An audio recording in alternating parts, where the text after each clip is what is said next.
There's a huge gap from what they're teaching from the accredited programs that you're only able to take a few computer-aided classes in most of the top design schools. So you're coming out, you might know a little bit, but you're not going to know enough to help you get the job. Welcome to the On the Wall podcast, where we engage in conversations with artists, designers, enthusiasts, and visionaries who shape the world of interiors. Today's guest is Marcy Sagel, the founder of DesignerBank and the principal of MSA Interiors, where she has spent 25 years leading large-scale commercial and multifamily projects and training designers to execute real-world work. If you enjoy these conversations, please subscribe, leave a rating, leave a review, and share this podcast with a friend.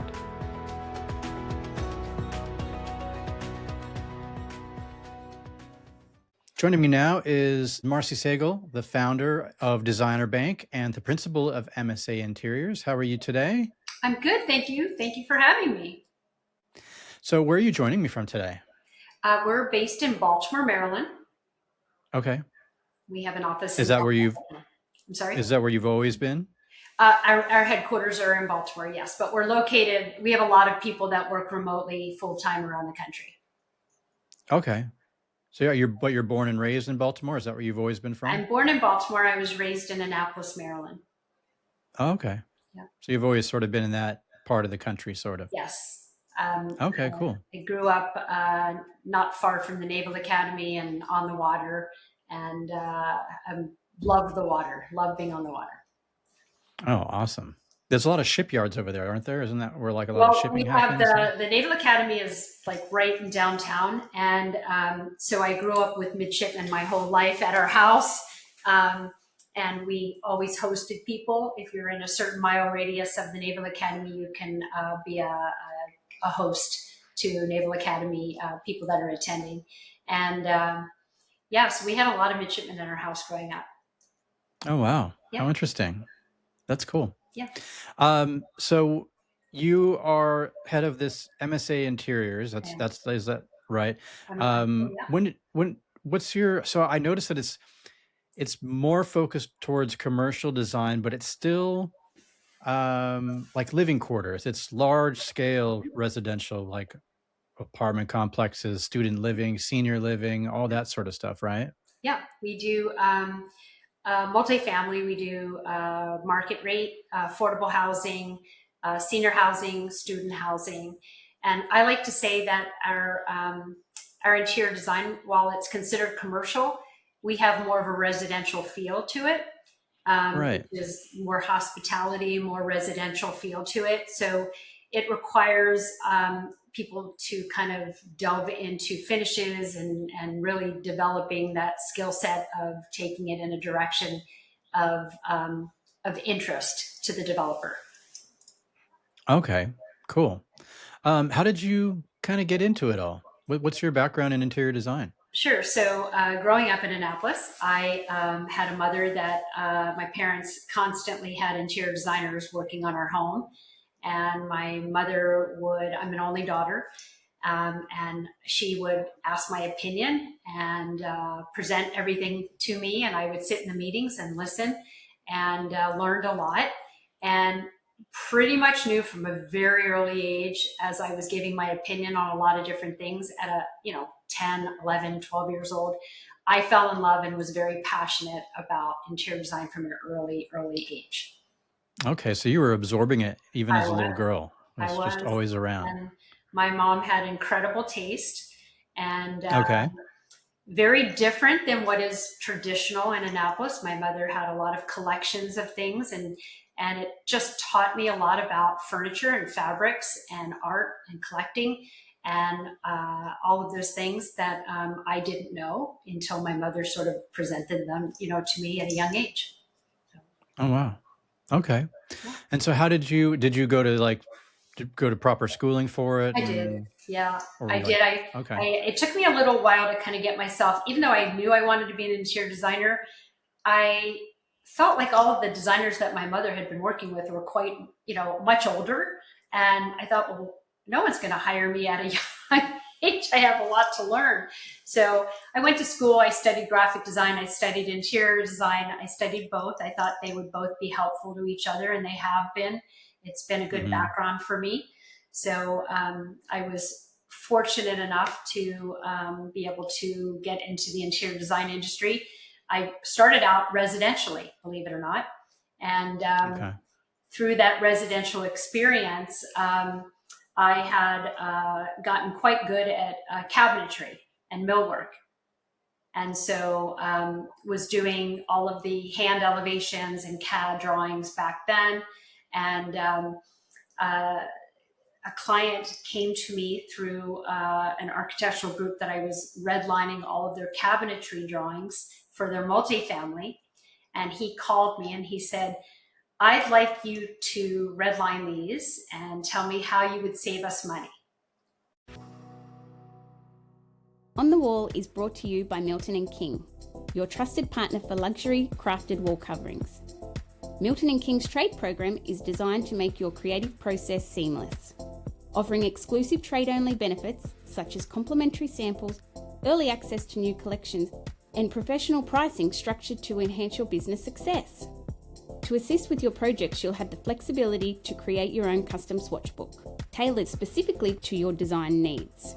With dedicated customer support every step of the way, our trade program is here to elevate your design vision and simplify your journey from inspiration to installation. Ready to join a partner who understands your craft? Visit miltonandking.com to apply for your trade account today. Milton & King, your vision, our craftsmanship. And so I did. And he was a very large public company that did multifamily all across the country. They were based in California. And he asked me if I would work with him. He was an architect, not the architect on the projects. He just had an architectural background with an architectural degree. He asked me if he could work with me on doing all of the design space for the whole entire multifamily building. And I said, I'd love to, but I have to be honest, I've never done one before. And he said, I'm going to work with you and I'm going to show you how to do it. I think you're going to be the right fit for us. And he showed me pretty much everything I needed to know about how to work in large scale multifamily spaces, how to look at finishes and price points of finishes and get them in that multifamily price point, and learning everything I needed to learn in order to gain the knowledge, which of course, 25 years later, we are very much involved in the multifamily housing. Wow. So, because I was just going to ask, like, were you prepared to No. take on that task that this person was giving you? No. So was this person just a lovely guy, or why? Well, he saw something in me that I didn't see in myself. And I think that's probably the biggest thing that I got out of it. I was nervous. I was honest. I told him I had not ever done a project of that size before. And he said, you just saved us, like $1 million on cabinetry by reconfiguring things. All I did was redline the architect's drawings. And they had 26 different layouts at the time for these apartment stacks. And I went through each one of them and I redlined them and showed him why and how I thought he could save money if they didn't have a pantry, and if they didn't have a cabinetry pantry, and if they did some different changes and had less of these tall doors. And I made a note of everything. I sent them back to the cabinet maker, and I got a price back. It was savings of $1 million. He said, if you can do that, you're going to work with me on the rest of the building. And I said, I don't really know how. And, I have no good design. I know what I like. I am really good at taking direction, but I really am going to need a lot of hand holding on this because I'm not confident yet that I can do this. So he walked me through it. We worked side by side and we had a phenomenal building that we did. And I got a lot of other projects, obviously, from that. And just have learned. I'd like to say I learn all the time. I'm learning from everyone, from all different vendors, all different architects, our engineers. I try to take in as much information as I can. That's quite a big amount of savings. Yeah. So how did you go from that to starting MSA? So I had started MSA, but we were really specializing in residential. So I already had a firm, but it really wasn't doing large scale commercial. And So I learned a lot about it. And what I became really good at was finishes and developing finishes for different vendors. Back then, they didn't really have tile that was the right price point for multifamily units. So I went to coverings and I walked the show with a different vendor that I'm very, very close with still to this day. And we walked the show and she said to me, if you could create a line in a certain price point, what would you pick? And what price point would you pick for multifamily?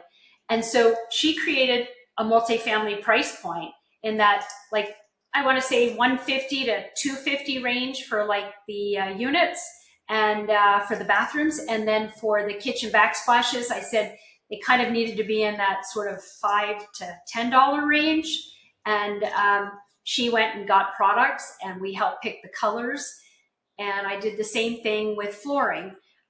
When vinyl planks started to come out, they were very fake looking and I didn't like the way they looked. And I said, I can't really use these in a unit because they look plasticky. They looked not real to me.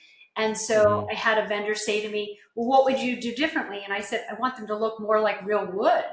If we're going to make them feel like wood, and we want the colors to look more like wood and less like it's been printed.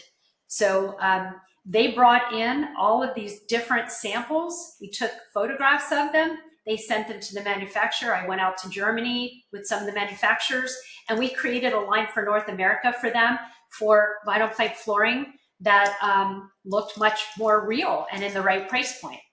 So back then, because when you said you did like the original drawings of what were you using at that time? Great question. Well, originally I worked in hand drawings originally, and then I learned CAD, and then I now use Revit. So our firm had to make the change over to Revit because we work with very large architectural groups, and we have to work in whatever program they work in. And when I started to feel that they were all working in Revit, we had to make the change pretty quickly. And Revit is a complicated program. I always like to say there's no one that's going to know everything ever about Revit, but it was designed for architects to replace CAD and be more of a 3D program. And interior designers use it differently than architects. We have a different type of a library than they do. And you, by the way, have to create your own library for it. And architects, they just use it differently. They're looking at the building scale, and we're looking at the interior and the finishes of the interior and how that's going to be elevated. Just a little bit of a different mix.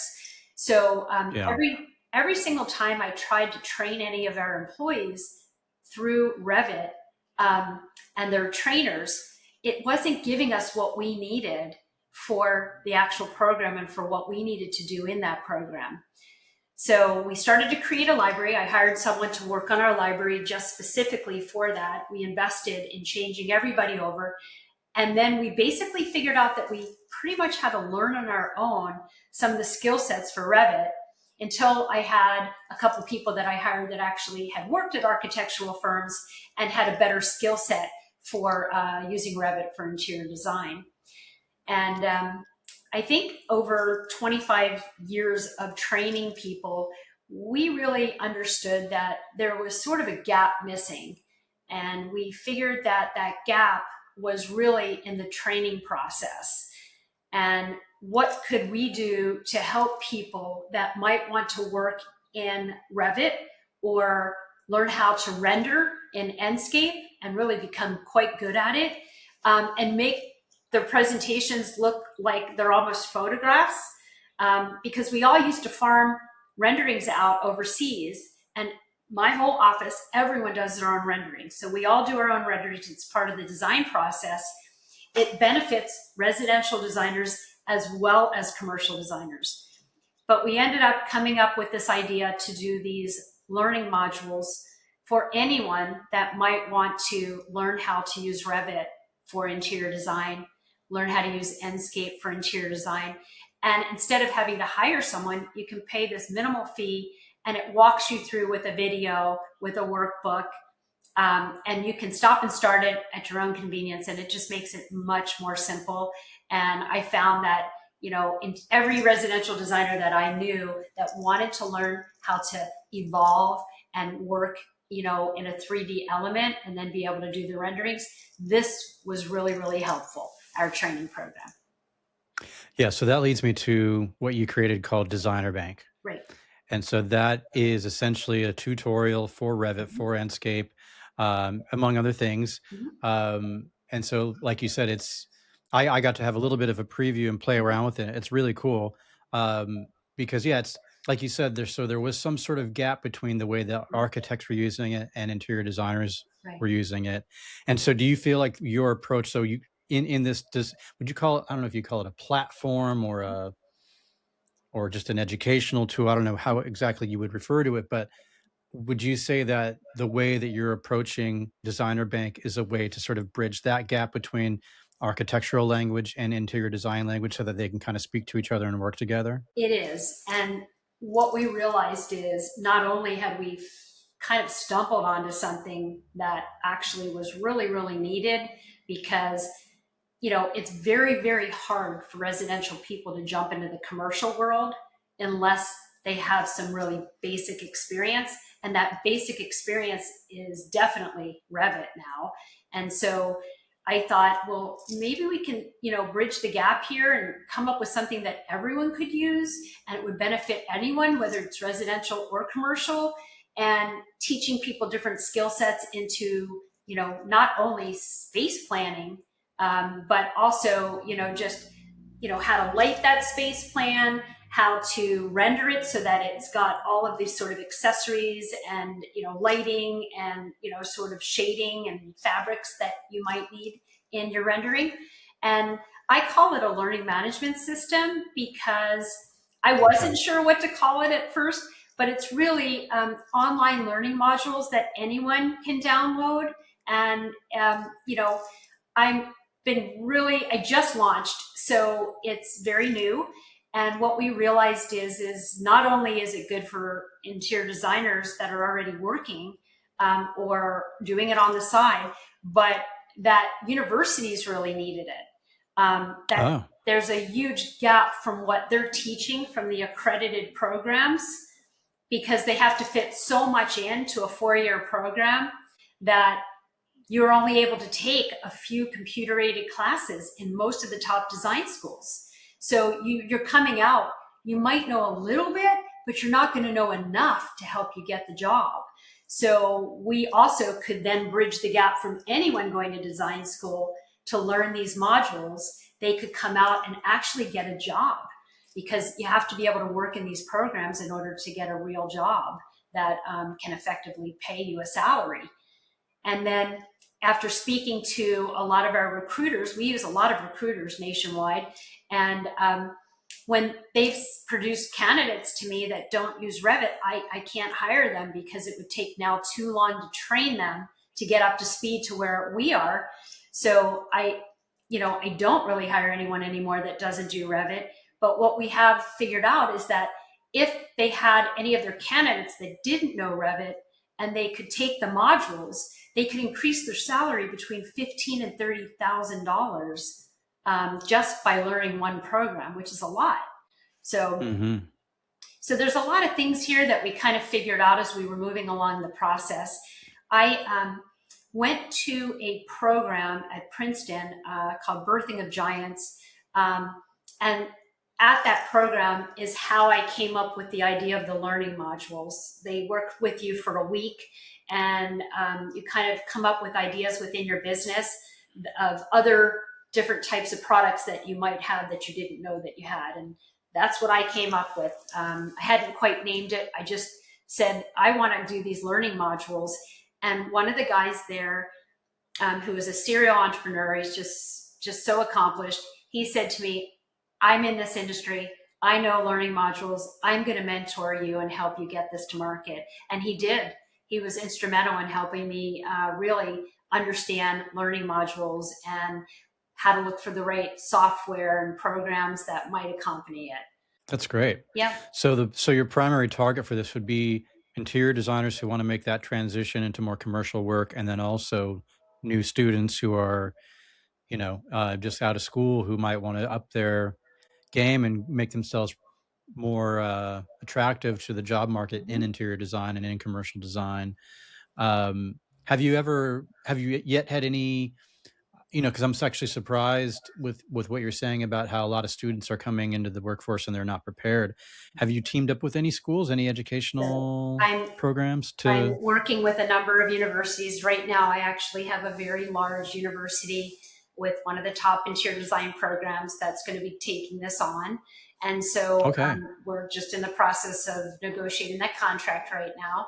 And I met with them. I've met with a couple of different universities right now, so we have a couple of them going. But they they loved it. They thought it was a good gap for them.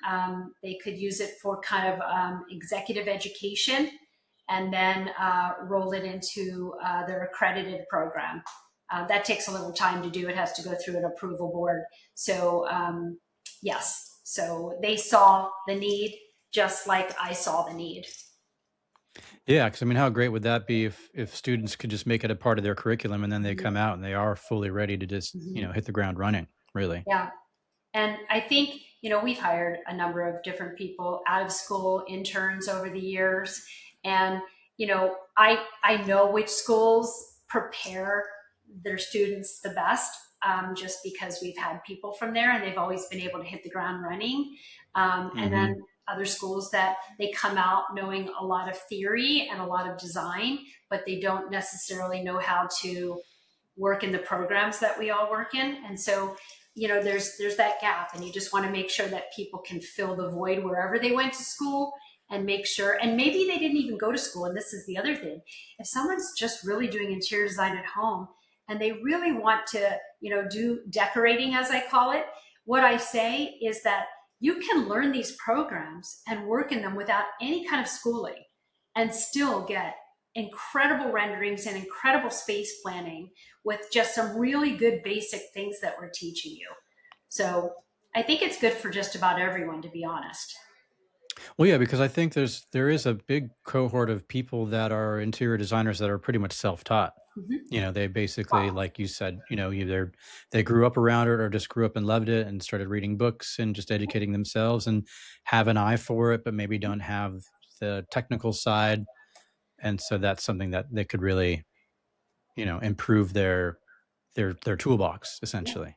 And some of the best interior designers that are residential that I know in this country, some of them never went to school, and they're some of the most talented I've ever seen. They do amazing work. And so, it just kind of just gives you an opportunity to, just learn some skill sets as you're moving through the process of learning more about design.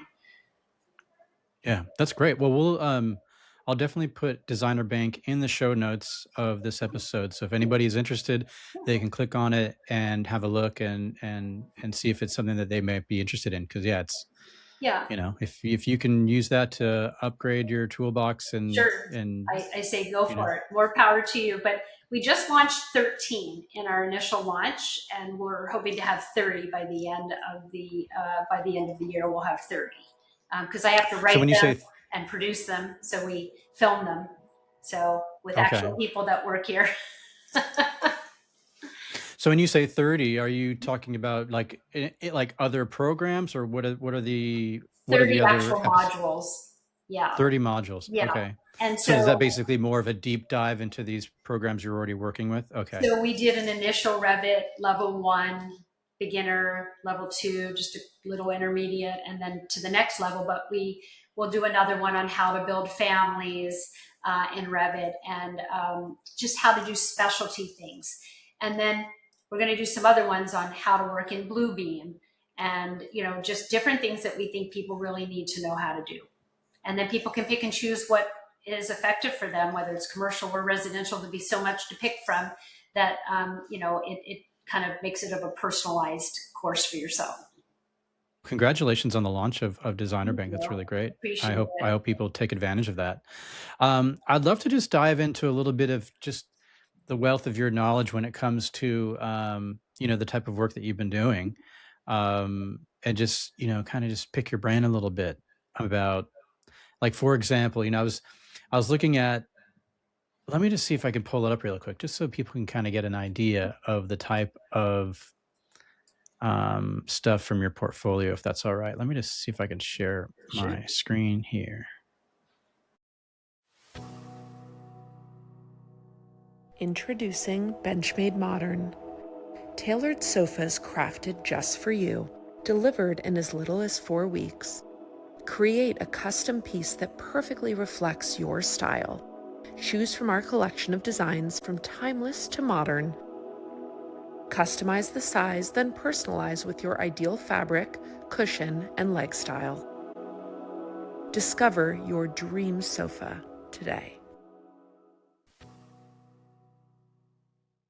So this is one of your projects called 1501. Mm-hmm. What can you tell me about this project here? Sure. This is a project in Washington, D.C. It has a lot of different things. It has townhouse units on one side and apartments on the other. The townhouses were work live. They had a lottery for them where people could have a studio. So they made this more of an artistic space in the area where the live work units were. This building, it's unique. It's got, they built a park on the outside with a very big, large bicycle path. And because of the bicycle path, they wanted to incorporate bicycles as one of the art pieces. I think if you scroll back up, I can show you. There's a next one right there on the right. Yeah. Those are bicycle parts that that path takes you down to the bike path. And so we made this unique sort of art installation of all bicycle parts. And just getting really creative with what we do. We try to look at things, we look at the architecture and we try to be unique with everything. We did this little hidden door from the little library into a game room. And just trying to pull different unique features out while we're designing. That's so cool. Yeah, so I just wanted to kind of give the viewer. So yeah, what we're looking at is this project, but and just in case they're just listening on the audio, and so just to give the viewer or the listener just kind of like an idea of the types of places that we're talking about. When you're creating a place like this, when you're designing it, what are some of the things that you're sort of taking into account in terms of kind of making things that are kind of just, I guess, visually attractive to where it's like a great thing to Instagram or a great thing to put on the company's website type of thing, versus stuff that's actually durable, long-term, lasting, it's that the utility is there, you know what I mean? Not just Sure. the wow factor. In our industry, in multifamily, durability is probably the number one feature. So everything that we work on, we try to put incredibly durable fabrics, things that can hold up and have a longer shelf life. So we seek that out.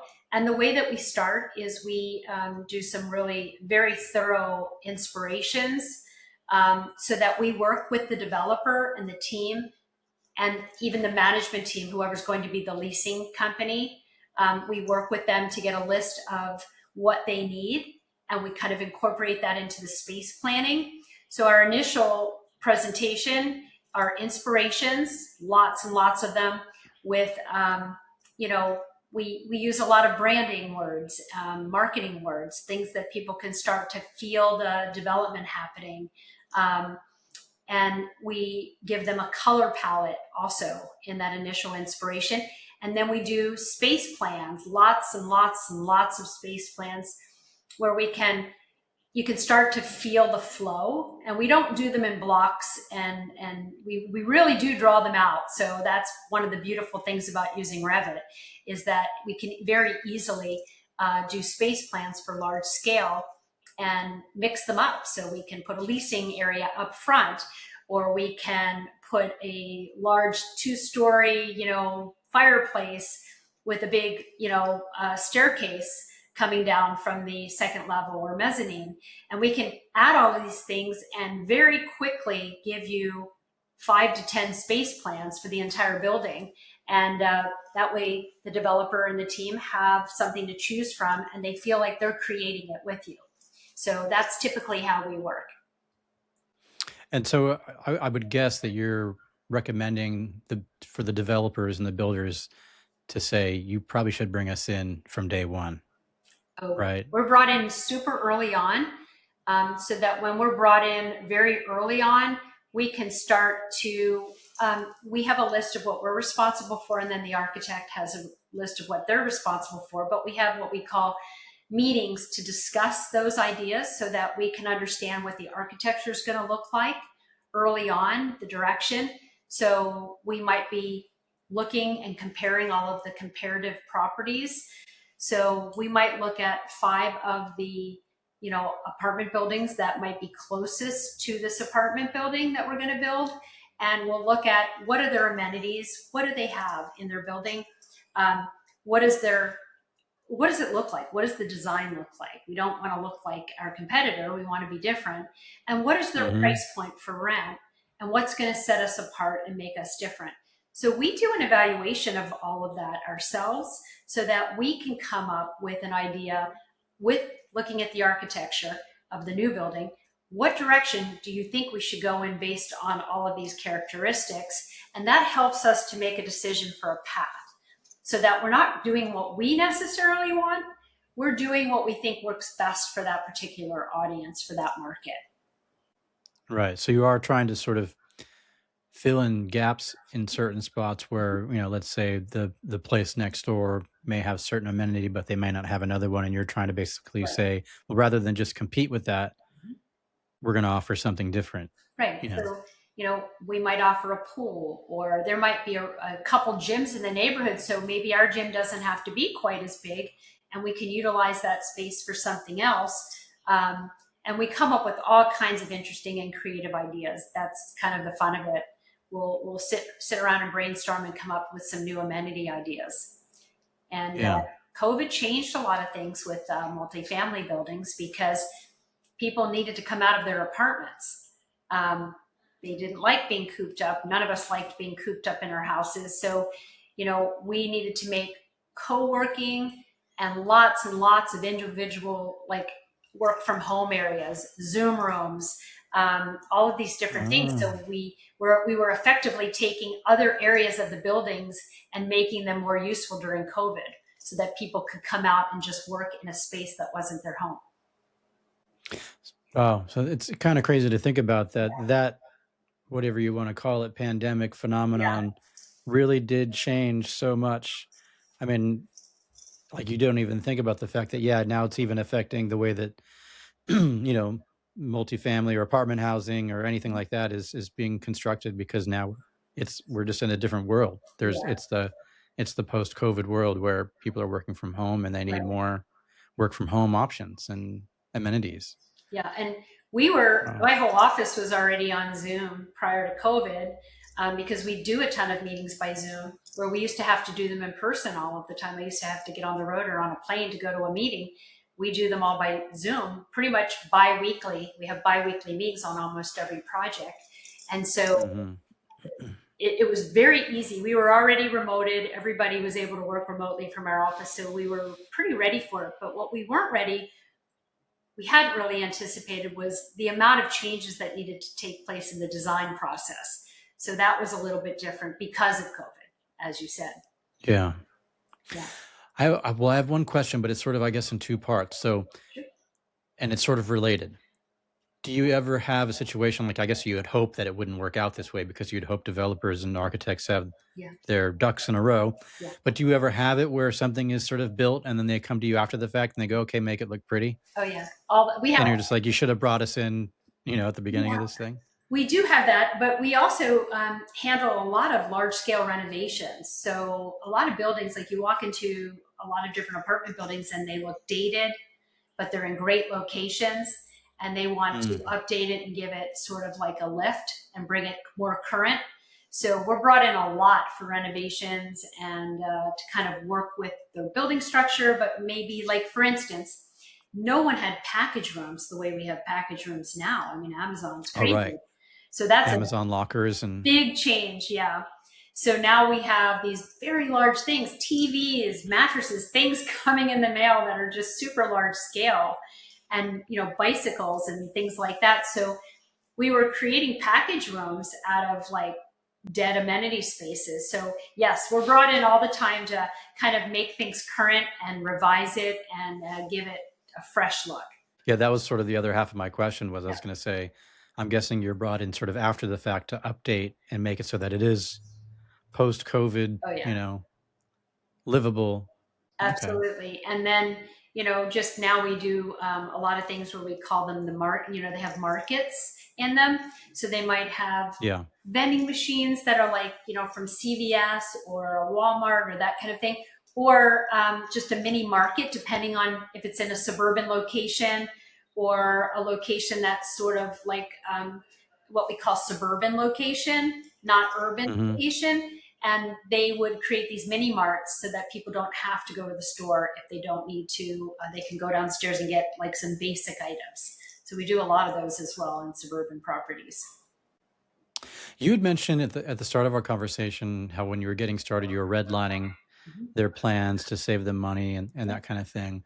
Is there any sort of, I guess, material that you would say that you find really is still durable and a good material to use, but does end up saving a lot of money when it comes to when you're at the start of these builds that you're saying, oh, I recommend these materials because they're going to really make it so that you can come within budget? Absolutely. So we do work for hospitals and large scale things of that nature. And there's two products that I just think are pretty phenomenal. One are porcelain slabs.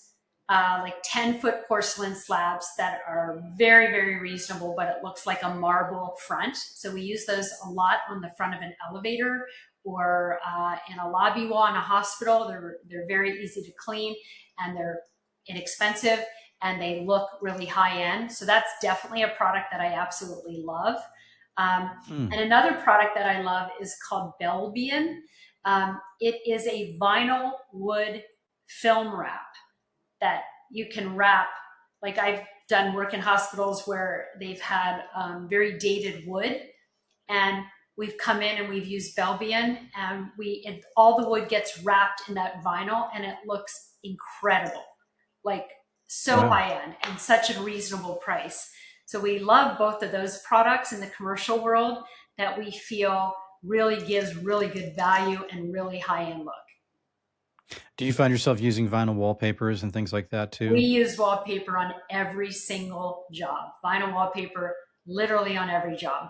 And one of my favorite things to use is probably we'll do wallpapers down corridor. We'd use it everywhere because it's very economical. And I think anyone's foolish if they don't use, in the commercial world, vinyl wallpaper. And so what we do is we use a lot of things that are out on the current market. I'd say wallpaper is probably your biggest bang for the buck of anything you're going to use on anything commercial. Oh, that's interesting. Yeah. I noticed that you also do stuff for like senior living. Mm-hmm. We do. So what are sort of some of the design principles that you have in terms of how you approach those types of facilities where, you're making decisions that obviously try to maintain a person's dignity and independence and all that kind of stuff, but you're still, you still have a design mind. You're still wanting to look nice and that kind of thing. Are there any sort of like design principles you have when you're kind of going into like a senior or assisted living type facility? So we've done a lot of it, and independent living is very residential feel. It's got a lot of different areas, gaming areas, lounge areas, fireplace areas, dining, multiple dining, cafes, places for people to have happy hour, worship, and an activities room. So there's just a million different things going on in independent living. And places for people to sit outside amongst the gardens and sit in the front of the building. And then when you move into assisted, things change. The needs are different. People have more of a difficult time getting into their front door. So we typically look at the locking mechanism on the entryway for the doors. We pull in assisted living, typically it has a mini kitchen, doesn't have all of the appliances that you have in the independent living. So it's kind of a pared down unit, so to speak. It still can have a living room or a bedroom separately, and it will just have like a refrigerator and possibly a microwave or not, depending on what branch that we're working with. And then when you get into the memory care, it's a whole other. Oh, and I forgot to mention the bathrooms, of course, all have accommodations that you can be transitioning into a wheelchair. We have all code, everything is to code, but we look at those things and we really try to make things that are very effective for people to live and take care of themselves as long as they possibly can. And then, of course, when you move to the memory care, which I have a lot of experience with, not only personally, but also from a design standpoint, things change. You're in a room with just a bathroom typically, but you're sharing shower, bath areas, and you're typically being helped by someone in the memory, care unit that will assist you in bathing and getting ready. They typically say when you are moving into a memory care, it's because you typically can't take care of yourself any longer. You need a little bit of guidance, a little bit of help, and then until you need full help. So we change the way we design in each of those different areas, from independent to assisted to memory care. Gotcha. Yeah. How many people are sort of within your operation there at MSA? How many people are part of your team? So we have a pretty big team, I guess. It varies. I would say we have 15 people here, and then we have up to 30 remotely. We have other people in different locations. And so we typically work with mostly interior designers, but we have purchasing people, business development people. We have interior architects that work on all of our production work. And a lot of the designers, especially the senior designers, really like to do their own millwork drawings and elevations. So we typically do that. And then our production people get into all of the finite details of all of the sheets and reviewing everything. The reason I ask that is because about to wrap up here, and typically I always ask one question of every guest that comes on to the podcast, and that is, what do you do to stay creative? And it got me thinking, because as the founder and you're sort of at the top of this, and you're running the business, and you have all these people on your team, and a lot of what you're doing is I guess maybe you're using a bit of math brain, for lack of a better term, as opposed to sort of artsy kind of creative brain. Yeah. And so in asking that question, I am sort of curious, as someone who's in your position, who's maybe on the day-to-day dealing with different types of management projects, things like that. What is it that you do? Obviously you got into the business, you got into doing this because you love creativity, you love being creative, you love designing. What is it that you do now still to stay creative? Great question. I absolutely love furniture and art auctions. I absolutely cannot get enough of them. So I do a lot of them online, and I sometimes go in person. I love going to the furniture shows like High Point and other furniture shows. There's great ones overseas, like phenomenal ones, because it inspires me and it gives me really good ideas when I see things that I haven't seen in a while or haven't seen in a long time that might inspire something for a project that I'm working on. That's how I kind of fuel my creativity, is to go to those different shows. I just love it. And I like to walk by myself. Like, I don't need an entourage, and I don't need to go in and have meetings. Like, that's everyone else in my office can do that. I want to walk around and get inspired. I want to see things. I feel like if I set appointments, that I can't really get to see as much as I want to see. And I prefer to go in and just kind of walk everything and just take it all in and take photos of everything. That's an inspiration for me. Okay. So you really just like to immerse yourself in it and just Yes. sort of feel it, for lack of Yeah. a better term. Well, that's cool. Were you just at the recent High Point I did market that just not go to happened? the recent High Point. I was unable to do this one. I'll go in the fall for the October one, but Okay. yeah, the timing didn't work out for me. I had a conflict of something else I needed to be at, but I love those shows. I go to the antiques market first, and then I have sort of a pattern of what I do. I go to the new building of all the new vendors, and then I go to all of our. I do go to see all of our vendors, but I don't make an appointment. I think it kind of pulls me down when I need to do that, and they come to Hmm. see us for the most part. So I know eventually they'll be here, and I just look at new things that they're putting out on the floor, and that's sort of the fun part for me. Yeah. And so, as we close out here, just sort of wrapping back around to Designer Bank, Mhm. I'm guessing that the programs that you're doing modules for. Would you say that you pretty much use those for every project that you're involved in, everything you do? Yeah, we are using Revit and Enscape on every single project we're working on, Yeah. 100%. And would you say that that's pretty much the norm for people that are for firms and things that are doing exactly It's the sort of what you're norm doing? for all the larger architecture firms that we work with across the country. That's what they work in. And in Revit, there's a different year for every Revit. Some firms aren't upgrading as much as others. So we have Revit from 2018 to 2026. So not everyone has that, but we have to work in whatever they work in. 2018 falls off, and then 2019 falls off as we gain more years. We like to say the larger firms are all working in 2026, but some of the mid-sized firms, they could be working in a 2019 version. Yeah. Yeah, that makes sense. So Well, thank you so much for giving me some of your time today. It was really fascinating to learn all about, the types of projects you're doing, and then this Designer Bank seems really cool. So I appreciate you joining me today. thank you so much for having me. It was my pleasure.